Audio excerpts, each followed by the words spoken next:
तो hello guys, आज के इस वाले वीडियो में मैं BTTH की एपिसोड 180 को एक्सप्लेन करने वाला हूं। और अगर आपने पिछले वाले एपिसोड नहीं देखे हैं तो जाकर के जरूर से देख लेना, मैंने लिंक वीडियो के डिस्क्रिप्शन में दे दिया है। तो चलिए बिना कोई बकवास किए बढ़ते हैं हम वीडियो की तरफ। तो वीडियो की स्टार्टिंग वहीं से होती है जहाँ हमारा लास्ट एपिसोड खत्म हुआ था, जहाँ पर हमने देखा था कि जैसे ही शाओ यान ने ड्रैगन किंग का नाम सुना तो उसका चेहरा तुरंत ही बदल गया था, क्योंकि वो जानता था कि एंशिएंट ड्रैगन ट्राइब असल में 4 अलग अलग फैक्शंस में बांटी हुई थी। एक था ईस्टर्न ड्रैगन आइलैंड जिस पर जियान का अधिकार था, और बाकी 3 बड़े आइलैंड्स नॉर्दर्न, सदर्न और वेस्टर्न ड्रैगन आइलैंड्स, ये तीनों अलग अलग ड्रैगन किंग्स के कंट्रोल में थे। और ये जो ड्रैगन किंग का टाइटल था ये सिर्फ उन्हीं तीनों आइलैंड चीफ्स के लिए इस्तेमाल किया जाता था, क्योंकि वो सब बेहद पावरफुल डोशेंग्स थे। शाओ यान के चेहरे पर एक हल्का सा फ्राउन उभर आया। वो धीरे से बोला, तो ये लोग जियान के नहीं है, ये तो उन बाकी 3 ड्रैगन आइलैंड से आए हैं। शाओ यान को ईस्टर्न ड्रैगन आइलैंड छोड़े हुए कई साल हो चुके थे।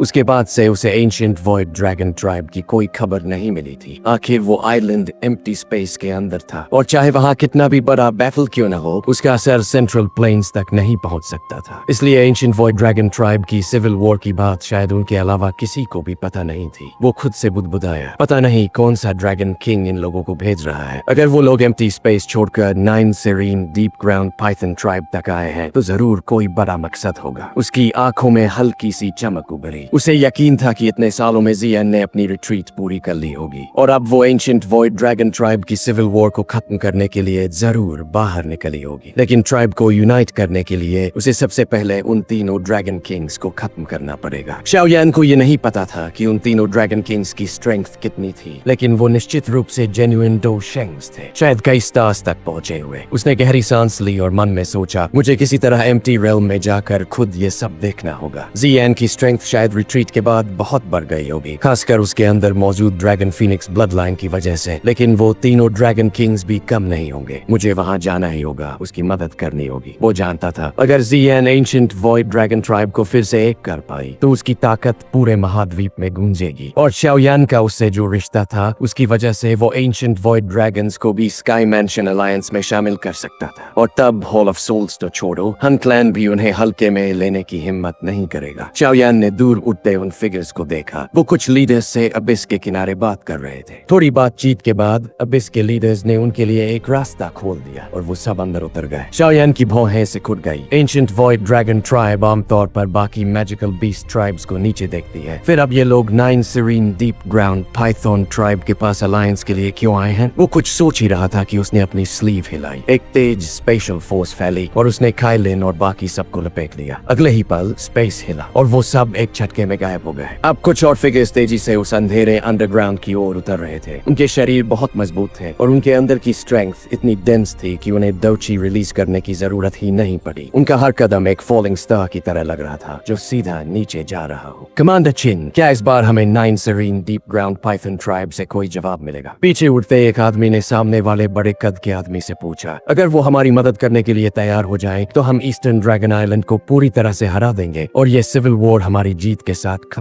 कमांडर चिन, वो आदमी जिसके चेहरे पर अथॉरिटी की झलक थी, हल्के से बोला, सफलता हमें जरूर मिलेगी। नॉर्दर्न आइलैंड के पास एंशिएंट हेवन सर्पेंट का छोड़ा हुआ एसेंस ब्लड है, और 9 सेरीन डीप ग्राउंड पाइथन्स इस वक्त अपनी एंशिएंट ब्लड लाइन को ढूंढने में पागल हो रहे हैं। हमने उन्हें ढेर सारे लाभ देने का वादा किया है, वो हमारी बात ठुकरा नहीं पाएंगे। एक और आदमी ने हिचकिचाते हुए कहा, लेकिन ईस्टर्न ड्रैगन आइलैंड पर तो एक सच्चा ड्रैगन एम्परर मौजूद है। वो बोलते बोलते रुक गया, क्योंकि एंशिएंट वॉइड ड्रैगन ट्राइब के रॉयल ब्लड लाइन का नाम लेते ही बाकी सब वॉरियर्स के दिलों में अनजाना डर बैठ गया। कमांडर चिन ने भौहें चढ़ाकर कहा, चुप रहो, ये बातें बेकार है, और वैसे भी कौन जानता है कि वो बात सच भी है या नहीं। हमारे ड्रैगन किंग के अंदर खुद जेन्युइन रॉयल ब्लड लाइन है, हमें सिर्फ उनके आदेशों का पालन करना है। बाकी सब लोगों ने एक साथ जवाब दिया, अंडरस्टूड। कमांडर चिन ने ठंडी सांस ली और अपने हाथ फैलाए। वो अपनी स्पीड और बढ़ाने ही वाला था कि अचानक उसकी नजर नीचे की ओर पड़ी। वहाँ कुछ फिगर्स हवा में खड़े थे। उसकी नजर तेज हुई। ये लोग 9 serine deep ground Python tribe के नहीं है, सावधान रहो। वो तुरंत बैटल स्टैंड में आ गया। उसकी मांसपेशियां तनीन ची उसके अंदर गूंजने लगी और फिर उसने ठंडी आवाज में चिल्लाया, जो सामने है